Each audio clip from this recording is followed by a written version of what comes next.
ఈరోజు మనం కార్తీక పురాణం 17వ అధ్యాయం చదువుదామండి. ఓయి ధనలోభి, నీ ఆశ్చర్యము నాకు అవగతమైనది. కర్మ ప్రమేయము గాని కార్యాచరణ గాని లేని నీకు విముక్తి ఎలా కలిగినదన్నదే నీ సంశయంలోని ఆంతర్యము. కర్మఫలము కర్మలు కారణంగా ఆత్మకు దేహం కలుగుతున్నది.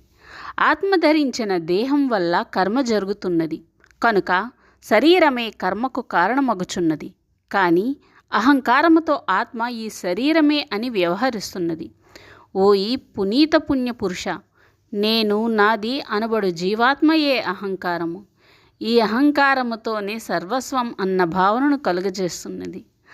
ఆత్మ పరమాత్మ స్వరూపం. జనన మరణ క్షీణాభివృద్ధులు శరీరానికే గాని ఆత్మకు లేవు.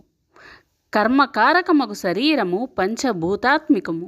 రంగు రుచి వాసనలకు, ఆహార విహారాదులకు, అనుభవములకు, ఆవేదనలకు గురికాబడుతున్నది. వివేక విజ్ఞాన వ్యామోహముల కారణంగా పాపపుణ్యాలు సంప్రాప్తమవుతున్నవి.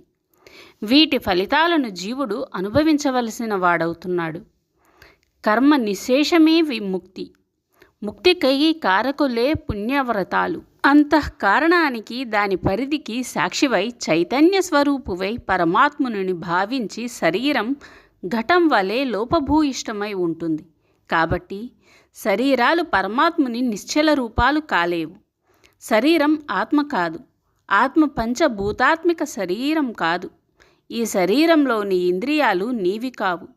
వ్యామోహాలకు లోనయ్యే ఇంద్రియాలు హానిని చేసే లక్షణాలు కలవి. వాటి కారణంగా నీకు పరమాత్మ కాగల స్వాతంత్ర్యం లేదు. బుద్ధిని దిక్కును పయనింపచేసే ప్రత్యేగాత్మ అని నిర్ధారించుకో.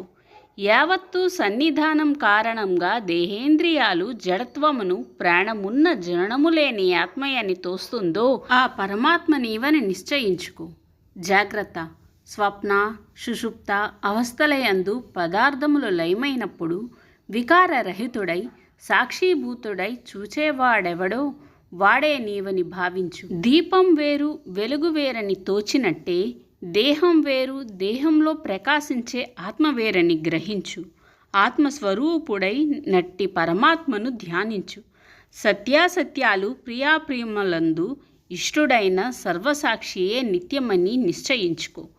ఇంద్రియాలు, మనస్సు, ప్రాణం, అహంకారం, దేహం వీటన్నిటిని కంటే అతీతంగా షడ్భావ వికారాలు లేకుండా ఉండేవాడే పరమాత్మ.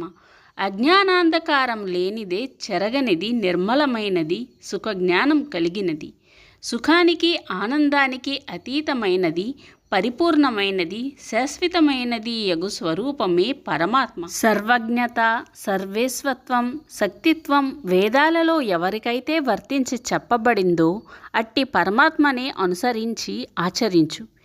ఏ వస్తు జ్ఞానం వలన పరిపూర్ణ జ్ఞానం కలుగుతుందని వేదాలు ప్రవచిస్తున్నాయో అదే పరబ్రహ్మాని, కర్మ ఫలదాయకమని, జీవులన్నింటికీ కారకమని వేదాలు ఘోషిస్తున్నాయి.